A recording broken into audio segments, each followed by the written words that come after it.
विनायक वीर या विवादित श्रृंखला के भाग 15 में आप सभी का स्वागत है।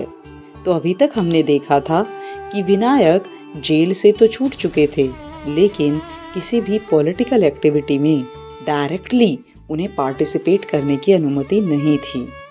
इसी बीच सावरकर की पत्नी यमुनाबाई ने 7 जनवरी 1925 को एक बेटी को जन्म दिया, जिसका नाम प्रभात रखा गया।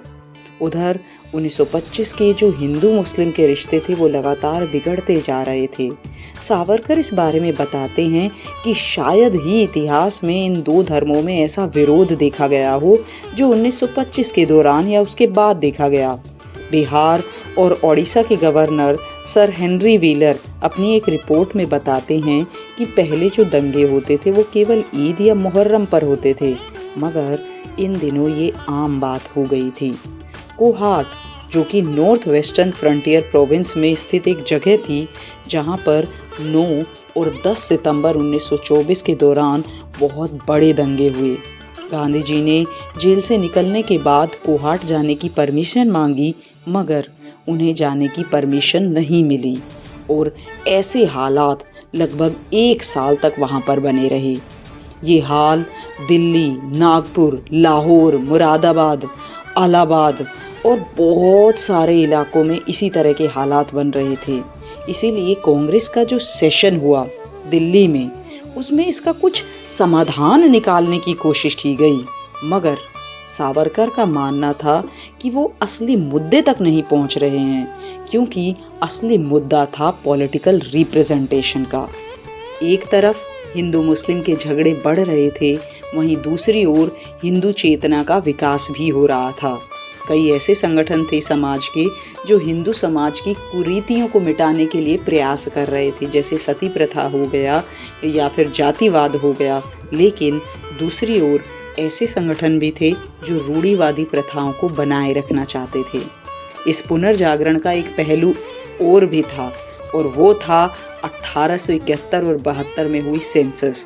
इसके बाद जब सेंसस हुई तो ये बिल्कुल क्लियर समझ आ गया कि पंजाब, असम और बंगाल में मुस्लिमों की जो आबादी है वो बहुत तेजी से बढ़ रही है, और इसका प्रमुख कारण था कन्वर्जन, क्योंकि हिंदूज में जो आउटकास्ट थे या नीची जाति के लोग थे वो इस्लाम को अपना रहे थे, जिससे उन्हें एक नई पहचान मिलती थी।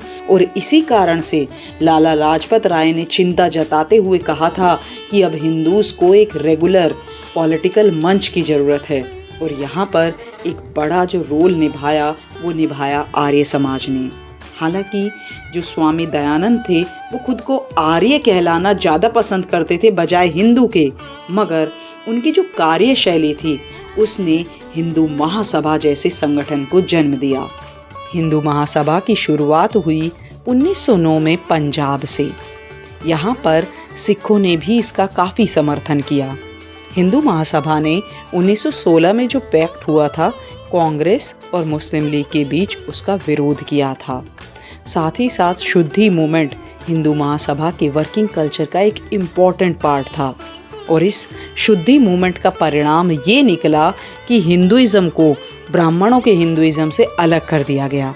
यानी एक ऐसे हिंदू समाज की कल्पना की गई जहाँ कोई जाति नहीं थी, यहाँ ऊंच नीच नहीं थी और सभी लोग समान थे। और यही आधार था सावरकर के हिंदुइज्म का भी।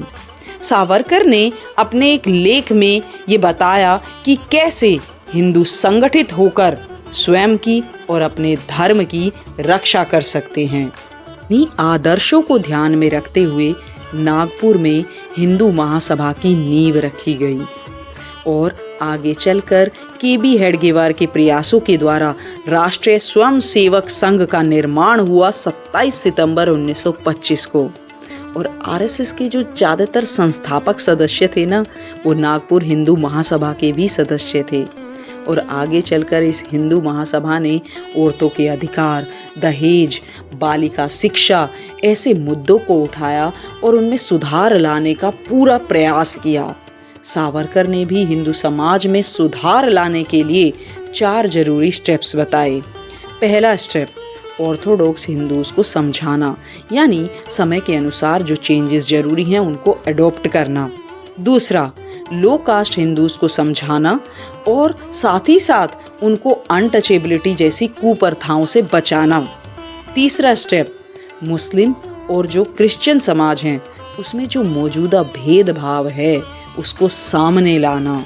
और चौथा, हिंदू समाज को नए और ज़्यादा प्रैक्टिकल रीति रिवाजों से जोड़ना। तो इस तरीके से विनायक ने 4 स्टेप स्ट्रेटजी बताई हिंदू समाज को सुधारने के लिए। अगले एपिसोड में हम देखेंगे कि कैसे इन 4 जरूरी स्टेप्स को सावरकर ने जमीन पर उतारा और किन किन कठिनाइयों का सामना किया। तो आज के लिए बस इतना ही। अगर आपको ये वीडियो पसंद आई है तो इसे लाइक कीजिए और शेयर कीजिए। आगे ऐसे ही वीडियोस देखने के लिए हमारे चैनल को सब्सक्राइब कीजिए। धन्यवाद।